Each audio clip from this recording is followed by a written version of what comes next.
Bien, muy buenas noches a todos. El día de ayer hemos comenzado el desarrollo de la clasificación de las obligaciones. De esta manera hemos visto que según la naturaleza del vínculo, las obligaciones pueden ser civiles o naturales en un primer momento, unas que van a ser exigibles y reconocidas, ¿no?, por ley para poder ser exigibles, para poder agredir el patrimonio del deudor. Mientras que las otras, las obligaciones naturales, no serán exigibles por, no serán exigibles por no van a ser exigibles por no contar, ¿no?, con la responsabilidad tal cual habíamos manifestado. Las obligaciones prescritas se encuentran dentro de esta categoría. De igual manera, la doctrina ha establecido que las deudas de juego forman parte de las obligaciones naturales, ¿no? Hemos revisado que con relación a la naturaleza del objeto, las obligaciones pueden ser de dar, hacer y no hacer.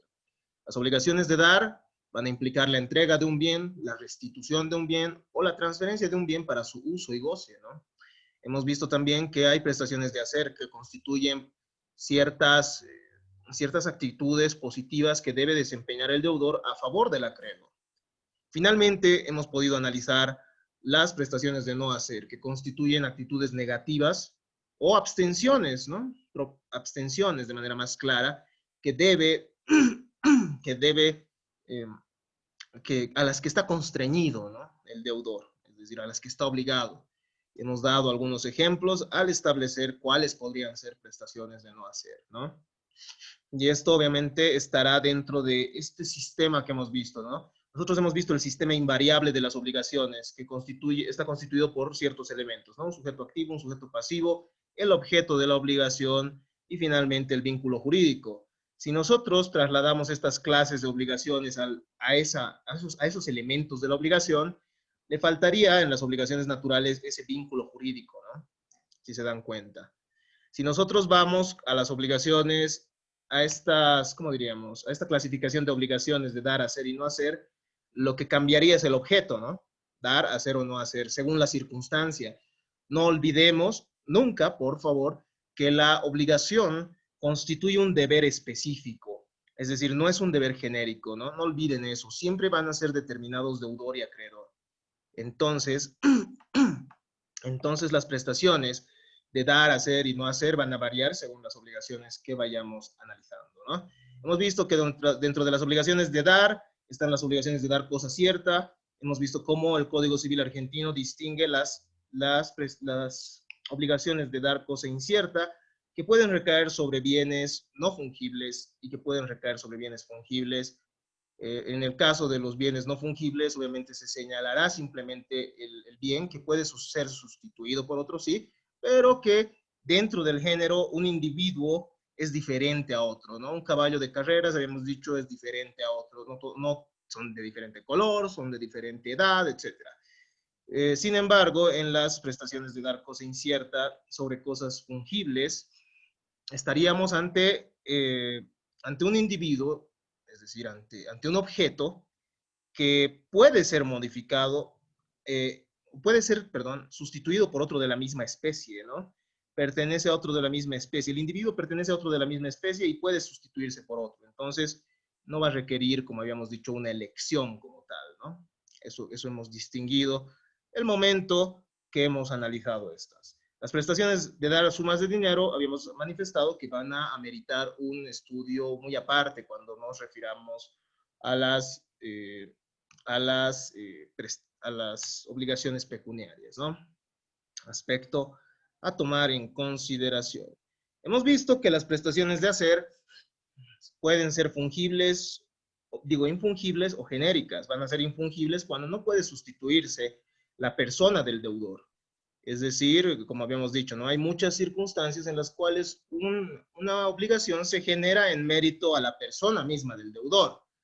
Entonces uno contrata los servicios del deudor o uno celebra ¿cómo diríamos? Genera este ligamen, esta obligación con el deudor justamente por su calidad profesional, por su reconocimiento, etcétera, ¿no?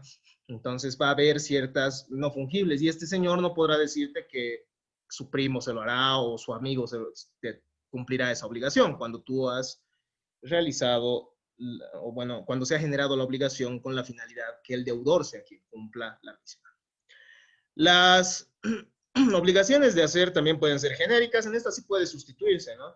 Eso ya lo habíamos manifestado y lo hemos estudiado. Hemos referido también que existen prestaciones de no hacer que surgen de las convenciones y que también pueden surgir de las leyes, según su clasificación. Según la naturaleza del objeto, las obligaciones pueden ser pecuniarias, habíamos dicho, aquellas que en su origen tienen por objeto la entrega de sumas de dinero, estas que vamos a estudiar, como habíamos dicho, con detenimiento. También pueden ser simples cuando el objeto es solo uno, pero pueden ser compuestas cuando hay más de un objeto, habíamos dicho, ¿no? Habíamos dado el ejemplo del escultor, que además de realizar la escultura, tiene que entregar la misma con el material, ¿no? Que él mismo ha puesto. Entonces, van a ver ahí dos prestaciones, una de hacer y una de dar, ¿verdad? O imaginemos un contrato de arrendamiento, ¿no? El famoso o conocido Vox Populi como contrato de alquiler que ustedes conocen, ¿no? ¿Qué es lo que pasa ahí?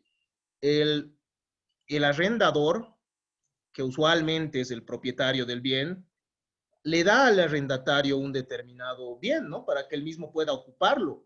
Pero a su vez, él se está comprometiendo a una prestación de no hacer, es decir, a no perturbar el ejercicio que realice el arrendatario sobre el bien, ¿no? Es decir, que viva ahí. Es decir, no va a poder entrar en el lugar, etcétera, no va a poder irrumpir, digámoslo así. Entonces, estamos ahí ante una obligación compuesta. Las obligaciones compuestas pueden ser conjuntivas. Este ejemplo que les acabo de dar es una obligación compuesta conjuntiva, en las que tienen que cumplirse todas las prestaciones objeto de la obligación, ¿no?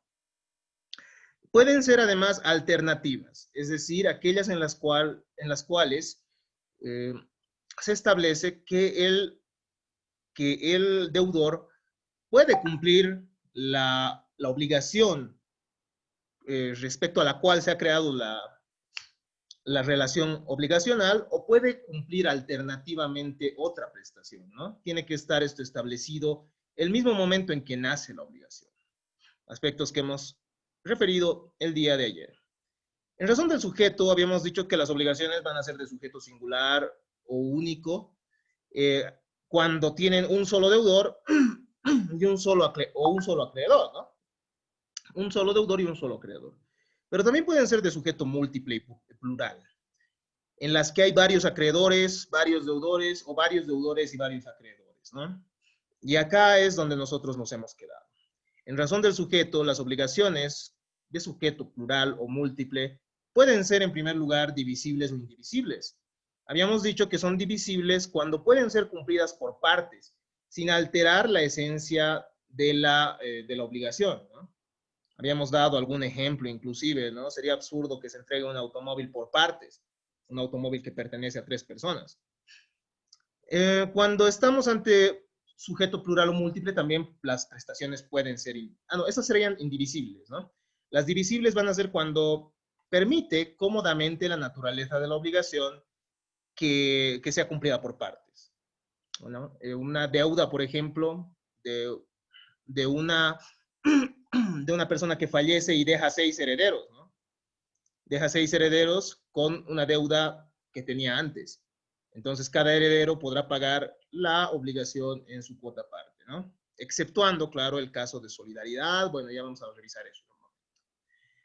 Además de esta clasificación de las obligaciones con sujeto plural o múltiple, divisibles e indivisibles, encontramos las de pluralidad conjunta y las obligaciones de sujeto plural o múltiple de pluralidad disyunta, ¿ya? Recuerden esto, conjunción y disyunción, ¿no? Esto en lógica se lleva. Conjunción es decir que estamos ante varios deudores, varios acreedores, ¿no? En las obligaciones de pluralidad conjunta concurren acreedores o deudores en una misma obligación, ¿ya? Eso es lo que hay que tomar en cuenta. En las obligaciones de pluralidad disyunta existen varios deudores o varios acreedores y la obligación que cumple uno de ellos va a descartar la obligación de otros, ¿ya? Por eso es disyunta, ¿no? O cumple este o cumple este. O le pago a este o le pago a este. Por eso son de pluralidad disyunta. Las de pluralidad conjunta las vamos a revisar en un momento más, ¿ya? A ver, vamos a dar un ejemplo entonces de las obligaciones de pluralidad disyunta.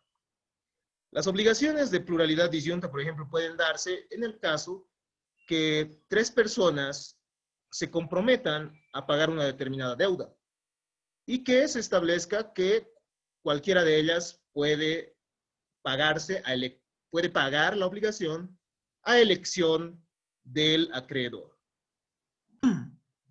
Las obligaciones de pluralidad conjunta, por su parte, pueden dividirse en simplemente mancomunadas y la mancomunidad solidaria, como se denomina en nuestro código, ¿no? O también simplemente solidarias. Las obligaciones simplemente mancomunadas pueden ser activas o pasivas, según se trate de varios deudores o varios acreedores, ¿no? O pueden ser mixtas, cuando son varios deudores y varios acreedores. Cuando existe una simple mancomunidad, existen varios acreedores y cada uno tiene una parte que cumplir de la obligación. Digo, existen varios deudores y cada uno tiene una parte que cumplir de la obligación. ¿A ver? Digamos, se prestan tres personas dinero y deciden que cada una va a pagar su parte. Hasta ahí vamos bien, ¿no? Pueden ser también pasivas, es decir, puede que tres personas presten un monto de dinero y cada uno pueda cobrar su parte. A eso se refiere la mancomunidad, ¿no? La solidaridad, por su parte, implica que puede ser activa o pasiva también, ¿no? Según se trate de varios acreedores solidarios o varios deudores solidarios. Vamos a estar ante una solidaridad activa en aquella situación en la cual cualquiera de los acreedores pueda exigir la prestación en su totalidad, ¿ya? Es decir, Giancarla, Roxana y Esther van a ser, por ejemplo, acreedoras solidarias, significa que cualquiera de ellas puede cobrar toda la obligación. Pero ¿qué implica la solidaridad? Que después Roxana y Giancarla van a solicitarle a Esther, digamos, si es que hubiese cobrado, su parte. ¿Me entienden? Esa es la solidaridad, de manera muy simple, ¿no? La solidaridad pasiva, por su parte, va a ser aquella en la que la obligación puede exigirse a cualquiera de los deudores. Como habíamos manifestado, entonces, la solidaridad puede ser activa cuando cualquiera de los acreedores puede cobrar la totalidad, ¿no? Y el resto de los acreedores, obviamente, le exigirán a este que ha cobrado su parte. Cuando existe solidaridad pasiva, estamos ante varios deudores y se le puede exigir a cualquiera de ellos el cumplimiento de la totalidad de la obligación, ¿no? Es decir, ellos no pueden beneficiarse con la división del cumplimiento de la obligación, ¿me entienden? Significa, por ejemplo, que Giancarla, Roxana y Esther me deben dinero, pero si yo cobro, puedo cobrarle a cualquiera de ellas todo el dinero. Me deben $10,000, ellas me tienen que pagar los $10,000. Ellas no pueden decirme, no, yo te voy a pagar mi parte. Cuando el documento constitutivo de la obligación establece que existe solidaridad, implica que uno puede cobrar a cualquiera de los deudores. Es por eso que los bancos, por ejemplo, cuando ustedes vean, tienen ahí una trampita, ¿no? Los bancos ponen, va a ser su garante, te dicen. Pero cuando existe garante como tal, ¿qué significa? Que primero, cuando le incumplen, supongamos, a ver, ¿qué es lo normal? A ver, y lo establecido por la norma. Supongamos que yo soy el banco, viene Esther, me dice, por favor, quiero que me haga un préstamo de dinero. Entonces yo le digo, excelente, pero necesito que me traigas un garante. Ya, muy bien. Lo normal, si es que no hay solidaridad, es que primero, si Esther incumple la obligación, yo tengo que atacar el patrimonio de Esther. Y cuando deje de tener ella bienes, cuando yo ya no pueda satisfacer la obligación, es decir, el crédito con el patrimonio de Esther, yo recién debería poder atacar el patrimonio de su garante, Roxana en este caso. Entonces, este es el principio de orden o excusión, ¿no? Esto lo vamos, bueno, memorícenselo. Pero el principio de beneficio, el principio de orden o excusión, ¿ya? E-X-C-U-S-I-O-N. Nos va a decir eso, que primero tenemos que atacar el patrimonio del deudor y recién se puede atacar al garante. Pero uno renuncia a este beneficio de excusión el momento en que se acoge a la solidaridad, ¿no? Por eso el banco en los contratos pone que digamos, ¿no? Roxana se constituye en garante solidaria y mancomunada de Esther. Entonces, al hacer eso, sencillamente está haciendo que ya no existe esa figura del beneficio de orden. ¿No ve? Hasta ahí vamos muy bien. Posteriormente, entonces, ahora analicemos, perdón, las obligaciones de acuerdo a su autonomía o su dependencia, ¿no? Las obligaciones pueden ser principales o accesorias. Las obligaciones principales tienen vida propia, producen efectos por sí mismas, ¿no? Un contrato de compra-venta, un contrato de préstamo, un contrato de mutuo, comodato, qué sé yo, es un contrato de sociedad, un contrato de donación, permuta, etcétera, ¿no? Son contratos que no dependen de otros. Pero también tenemos ciertas obligaciones accesorias. Es decir, aquellas que simplemente que se van a extinguir, que van a depender de una obligación principal. Sirven de garantía para cumplir las obligaciones principales, ¿no? Y siguen el principio accessorium sequitur principal, es decir, lo accesorio sigue la suerte de lo principal. Esto se da, por ejemplo, en las hipotecas. Esto se da en la anticresis. Esto se da en la prenda y esto se da en la fianza también. ¿Qué significa? En realidad, cuando nosotros celebramos una hipoteca, por ejemplo, cuando nosotros celebramos una hipoteca, lo que existe, el documento principal, va a ser una deuda, es decir, va a ser un contrato de préstamo mutuo. Y el contrato accesorio va a ser el contrato de hipoteca, ¿no? Es decir, ¿y por qué va a ser accesorio? Porque el momento que se extinga la obligación, también se va a extinguir la hipoteca, ¿no? Esther me dice, le voy a dar en calidad de hipoteca mi casa. ¿Y eso qué significa? Que si ella incumple el préstamo, la obligación que tenía, no solo son préstamos, no puede garantizar, por ejemplo, el pago de una compra-venta, etcétera, ¿no? Las obligaciones son muy variadas. Entonces, el momento que ella incumpla, se va a rematar el bien, esto que se ha llevado en derechos reales, ¿no? Para satisfacer la obligación. Pero si ella cumple la obligación, obviamente la hipoteca se va a extinguir, porque la obligación se extingue con el pago. Entonces, lo accesorio sigue la suerte de lo principal. De igual manera va a suceder con la prenda, con la anticresis y también con la fianza, ¿no? Además, tenemos obligaciones, bueno, una clasificación según la existencia de las modalidades, ¿no? Las obligaciones usualmente surten efectos en el mismo instante, ¿no? Es decir, compra-venta, ¿sabes qué? Véndeme tu auto, ya, toma el dinero, me das el auto, listo. Estas van a ser obligaciones puras y simples. Los efectos no se encuentran sometidos a ninguna modalidad, ¿ya? Pero existen ciertas modificaciones, ¿ya? A los efectos normales de los contratos. Es decir, las personas muchas veces decidimos someter a condiciones o a plazos o a cargas el cumplimiento de una obligación, ¿ya? ¿Qué es una condición? La condición viene desde el derecho romano, ¿no?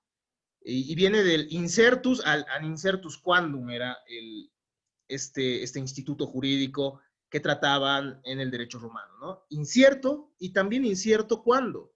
¿Qué es? Es aquel hecho futuro e incierto del cual depende la eficacia, diríamos así, ¿no? De la obligación. La eficacia de la obligación depende de la realización de un hecho futuro e incierto, ¿no? Por ejemplo, Roxana, yo te voy a vender mi casa, que siempre le había gustado, digamos. Te voy a vender mi casa si es que tú te casas, ¿no? Ese es un hecho futuro e incierto. No sabemos si va a suceder, ¿no? No sabemos si va a suceder, entonces esa es una condición, ¿ya? Eso van a revisarlo un poco más en contratos cuando vean la condición suspensiva y la condición resolutoria, ¿no? La condición suspensiva va a ser aquel hecho futuro e incierto del cual depende el nacimiento de una obligación. Sí, el nacimiento de una obligación. Y la condición resolutoria va a ser un hecho futuro e incierto del cual va a depender la extinción de una obligación. ¿Se entiende la diferencia, no? En la condición suspensiva, hasta que se cumpla ese hecho, no ha nacido la obligación, no ha nacido tampoco el derecho entonces del acreedor. pero en la condición resolutoria, hasta que se cumpla ese hecho futuro e incierto, la obligación ya ha surgido. Pero si es que se cumple ese hecho, la obligación se extingue, ¿no? Por ejemplo, a ver, te vendo mi casa, pero si dentro de un año yo consigo la plata para devolverte, entonces queda sin efecto esa compraventa. Esa es una condición resolutoria, ¿ya? Es decir, el derecho ya ha nacido, ¿no? Te vendo mi casa, toma, ya tienes la casa. Pero, si es que yo consigo la plata, es un hecho futuro e incierto para devolverte dentro de un año, entonces va a suceder que queda sin efecto ese derecho que ya ha nacido, ¿no? Se extingue. Espero entonces que hayamos entendido, ¿no?, la diferencia entre una condición suspensiva y resolutoria. La otra de las modalidades a las que pueden someterse las obligaciones es el plazo, ¿no? El plazo es un hecho futuro y cierto del cual depende el nacimiento de la obligación o su ejecución, ¿ya? Por ejemplo, el plazo se va a referir a determinadas situaciones en el tiempo, ¿no? Es decir, por eso es que es un hecho futuro y cierto. Certus and certus quando. Cierto y cierto cuándo va a ser. Eso significa que en el plazo nosotros sabemos que el hecho va a suceder y sabemos cuándo va a ser. ¿Lo ve? Y el plazo puede ser, como habíamos dicho, suspensivo y extintivo, ¿no? Del cual depende el ejercicio. El plazo suspensivo va a ser aquel hecho futuro e incierto del cual depende el ejercicio de un determinado derecho. Por ejemplo, ¿no? Esther me debe $10,000, pero ella me dice, le pago dentro de 2 meses. ¿Qué significa esto? Que el ejercicio de mi derecho no va a ser instantáneo. El ejercicio de mi derecho se va a suspender hasta el momento en que se cumpla el plazo, ¿no? Por otro lado, tenemos el plazo extintivo, ¿no? Qué sé yo, te voy a arrendar esta casa por el plazo de 3 meses, ¿no? ¿Qué significa? Que ya ha nacido la obligación, pero de un plazo extintivo depende que se vaya a perder. Entonces recordemos, ¿no? La condición puede ser suspensiva o resolutoria y el plazo puede ser suspensivo o extintivo. A ver, espero que se haya comprendido esa diferencia. Tenemos además otra modalidad que se denomina la carga, ¿ya? La carga es un imperativo jurídico que se determina en razón del propio interés, ¿no? Por ejemplo, las cargas establecidas en los testamentos, ¿no? A mi sobrina Giancarla, digamos, ¿no? Un tío así lejano, así, que Giancarla ni conocía, pero que él la había conocido. Y le dice, a mi sobrina Giancarla le dejo mi casa de 300 metros cuadrados en, no sé, ¿no? En San Alberto, digamos. En San Alberto, pero ella tiene que cumplir una carga, es decir, ella tiene que cumplir con, pero ella tiene que pagar por 2 años la colegiatura de mis nietos pequeños, digamos, ¿no? De mis nietos pequeños. ¿Qué significa? La carga, entonces, son imperativos que van surgiendo, pero que generan, bueno, que cumplirlos va a generar beneficio para uno mismo, ¿no? Es decir, si ella cumple esa carga, se va a beneficiar con la casa. Una figura similar es la carga de la prueba, o onus probandi también denominado, ¿no? La carga de la prueba, ¿qué significa? Si tú cumples con la carga que te ha establecido, que establece la ley sobre tus afirmaciones en el juicio, obviamente te tendría que ir bien en el juicio y tendría que salir probada tu demanda. Entonces, no se olviden de la figura de la carga, ¿no? Algunos dicen que eso ya no debería existir, pero bueno, eso ya lo verán ustedes en procesal civil, ¿no? Las obligaciones, además, de acuerdo a su fuente, pueden ser contractuales, las que van a surgir de los contratos, es decir, de acuerdos de voluntades que tienen la finalidad de crear, modificar o extinguir situaciones jurídicas y que van a surgir de esa autonomía de la voluntad, ¿no? Del consentimiento entre las partes. En un contrato, ¿qué es lo que sucede? Uno crea situaciones jurídicas, por ejemplo, cuando hay una compraventa, tú estás creando la situación de propietario, ¿no? De la persona a la que le estás entregando el bien. Se modifican también muchas veces ciertas situaciones mediante los contratos, como por ejemplo, yo le vendo 30% de mi terreno a Claribel. Estoy modificando mi situación jurídica porque yo ya no voy a ser dueño de la misma extensión que antes. ¿No ve? Esa es una modificación. Pero también se extinguen ciertas relaciones jurídicas o situaciones jurídicas, ¿no? Por ejemplo, en la misma venta, si yo le vendo mi casa a Claribel, lo que va a suceder es que se va a extinguir mi derecho propietario sobre la casa y a la vez va a crearse un derecho propietario para ella, ¿no? Entonces, esos son los efectos de los contratos, los efectos que generan, que obviamente también, según la doctrina, son más, ¿no? Reales y personales, que ya verán en la materia correspondiente. Las obligaciones también pueden ser extracontractuales. Surgen del hecho ilícito, esto que han llevado ustedes en teoría de la responsabilidad. Surgen del hecho ilícito, de la gestión de negocios ajenos que vamos a llevar, el pago de lo indebido y el enriquecimiento sin causa, ¿no? Las palabras de esto ya lo dicen todo, es decir, el nombre lo dice todo, ¿no? Pero ya vamos a ver las peculiaridades de cada una de estas fuentes de las obligaciones en su momento. Pero extracontractual entonces va a ser aquel que no surge del contrato, ¿no? Y también pueden surgir ciertas obligaciones legales que emanan del imperio de la ley, como por ejemplo la asistencia familiar, nos dice acá nuestro material, las obligaciones que tiene el propietario respecto a la cosa, ¿no? De mantenimiento, las expensas, etcétera, etcétera, etcétera, ¿no? Desde el punto de vista de su ejecución o efectos, las obligaciones pueden ser de ejecución inmediata, de resultado también, ¿no?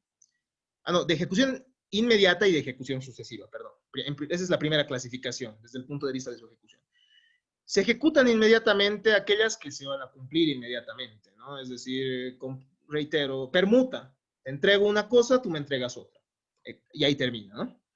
De ejecución sucesiva, cuyo cumplimiento se va difiriendo, nos dice, a través del tiempo. Ejemplo, el contrato de arrendamiento, ¿no? Las personas que alquilan un bien van pagando mensualmente un canon de arrendamiento, ¿no? Eso que van a analizarlo en la materia de contratos con mayor detenimiento. Las obligaciones pueden ser de resultado y de medio. Esto es importante distinguirlo, ya que las obligaciones de resultado van a ser aquellas en las cuales el deudor tiene que realizar todo lo que esté a su alcance para el cumplimiento de la obligación, ¿no? Si compro una casa, si vendo una casa, tengo que entregarla, ¿no? Si dono una casa, tengo que entregarla. Si presto, si supuestamente me he comprometido a prestar dinero, tengo que entregarlo. Si es que me he prestado dinero, tengo que devolver ese dinero, ¿no? Entonces, ese es el resultado que se debe cumplir. Pero existen obligaciones de medio, ¿ya? Las obligaciones de medio, el deudor solo va a desarrollar una conducta buscando el resultado, pero no va a asegurar el resultado, ¿no? ¿A qué nos referimos? El abogado, por ejemplo, cuando se obliga a asesorar un caso, va a estar ante una obligación de medio, porque él no se va a comprometer a ganar el caso, ¿no? Se va a comprometer al uso de sus buenos oficios para asesorar a una determinada persona. Entonces tenemos que ver eso. El médico de igual manera, ¿no? El médico está ante una obligación de medio, medio. El médico no se puede comprometer en una operación difícil a que necesariamente vas a estar bien, ¿no? Entonces a eso se refiere las obligaciones de medio, en las cuales uno se compromete a desempeñar cierta actitud para lograr el resultado, pero no a lograr el resultado propiamente dicho. Las obligaciones también pueden ser líquidas e ilíquidas. Las obligaciones líquidas tienen un objeto establecido y determinado, ¿no? Sabemos cuánto se debe, sabemos qué se tiene que entregar, pero las obligaciones ilíquidas tienen que seguir un procedimiento previo para determinar su valor o en qué consiste la obligación, ¿no? Por ejemplo, las costas y costos en un proceso. En un proceso el juez establece, por tanto, improbado el incidente con costas, ¿no? Entonces se tiene que seguir un pequeño procedimiento para que se establezca cuánto es ese monto por costas, ¿no? Por costas y costos, es decir, por el trámite, por honorarios de abogado, etc. De esta manera, hemos terminado nuestro segundo tema. Muchas